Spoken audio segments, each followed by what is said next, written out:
ഈഗിളല്ലേ മക്കളെ. ഈഗിളിനെ ചൊറിഞ്ഞാൽ എന്താ അവസ്ഥ എന്നുള്ളത് ഇവന്മാർക്ക് ഇപ്പോഴും മനസ്സ് അറിവില്ലായ്മയായിരിക്കാം. എന്താണെങ്കിൽ ഈഗിളിനെ ചൊറിഞ്ഞു കഴിഞ്ഞാൽ അത് തൊപ്പിയെ ചൊറിഞ്ഞ പോലെ നിൽക്കുമോ? ഈഗിൾ കുറച്ചുകൂടി മെച്ചുവറായിട്ട് ഹാൻഡിൽ ചെയ്യും. പക്ഷെ ഈഗിളിന്റെ കയ്യിൽ നിന്ന് കിട്ടുന്ന അടി അത് തൊപ്പീൻ്റെ കയ്യിൽ നിന്ന് കിട്ടുന്നതിനേക്കാൾ പവറായിരിക്കും ആ സാധനത്തിൽ. ഇപ്പൊ സായിപ്പിന്റെ അടുത്ത് പോയി ചൊറിഞ്ഞാലും അങ്ങോട്ടും ഇങ്ങോട്ടും തെറിയാൻ വരാതെ വിളിയായിരിക്കുന്നുണ്ടെങ്കിലും ഈഗിളിന്റെ റേഞ്ച് അതല്ല. ഈഗിളിന്റെ ഒരു ക്രെഡിബിലിറ്റി, ആ ക്രെഡിബിലിറ്റീന്റെ മുകളിൽ ബിൽഡ് ചെയ്തൊരു യൂണിവേഴ്സ് ഉണ്ട് ഈഗിൾ.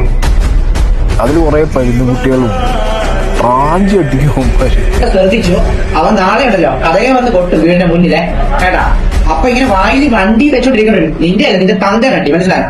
ഈ ഇടുന്ന ഗുണങ്ങളൊക്കെ ഒന്ന് ആലോചിച്ചാൽ മതി. നാളെ കഥകിന്റെ അവിടെ രാവിലെ ഒന്ന് കൊട്ടുമ്പോണ്ടല്ലോ അവനായിരിക്കും മുന്നിൽ വന്നിരിക്കണം, മനസ്സിലായ? അവനായിരിക്കും നീ നിന്റെ തന്തയുടെ തന്തയെ കളി കാണുന്നത്, മനസ്സിലായോ? അപ്പൊ അവൻ വീട്ടിൽ കയറി വന്നിരിക്കും, കസേരയിലിരിക്കും.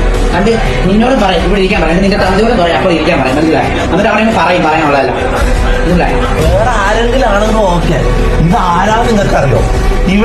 ഇവന്റെ കൂടെ ഈകളുടെ കൂടെയുള്ള ഓരോ എഴുത്തന്മാർക്കും ആരെ വിളിച്ചു പറഞ്ഞാലും ഒരുത്തന്റെ ഐഡി തപ്പാനോ അഡ്രസ് തപ്പാനോ ആരെ വിളിച്ചു ചോദിച്ചാലും കിട്ടും. അങ്ങനത്തെ ടീമാണ് വേണ്ടത്, മനസ്സിലായോ? ആടെ പോയിട്ട് ഊമ്പി തരം കാണിക്കുമ്പോ കുറച്ച് ബുദ്ധി കാണണം, കുറച്ച് സൂക്ഷിക്കണമായിരുന്നു.